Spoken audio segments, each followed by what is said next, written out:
Wakey, wakey. More shocking news. The news over the past few days has been filled with reports of how the new government is going to try to plug the hole, the black hole, which some analysts estimate is 30, some 40, some 50, some 60 billion pounds. They really can't agree on it. The hole in the nation's finances.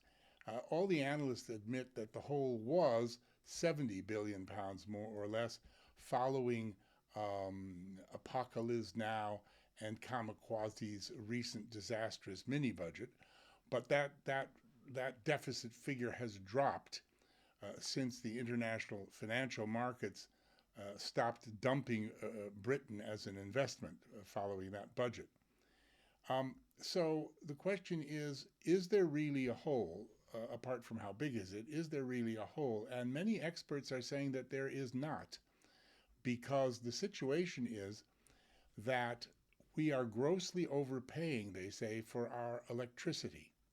Now, 2/3 of our home energy bills, and this really makes me batty and drowning in lovely froth, is that we don't really need to be spending all that money on our home energy bills. 2/3 of them are electricity, and 80% of that 2/3 is is priced off the gas price on the international gas market price, a market, of course, which even without him is much higher than our actual cost of electricity, but with Putin is made even greater.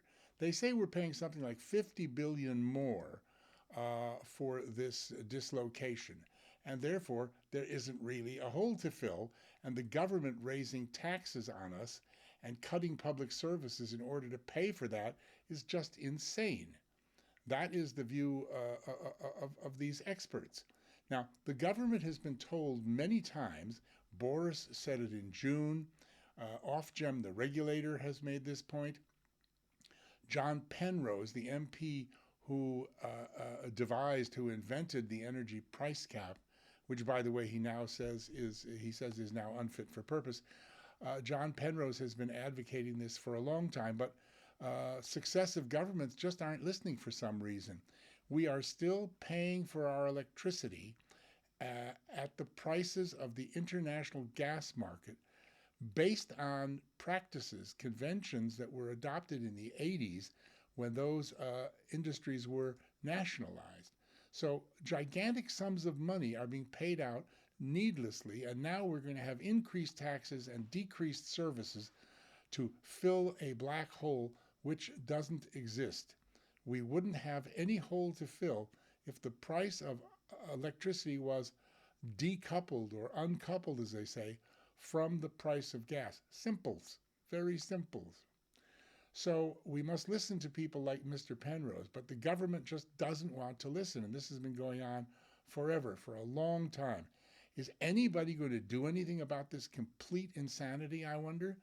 Even with current predictions of a warmer winter and lower energy costs, this is still going to be a gigantic number. Are they really going to raise taxes and cut services in order to fill this black hole? Who is finally going to call this government to account? Where is our consumer minister to protect us?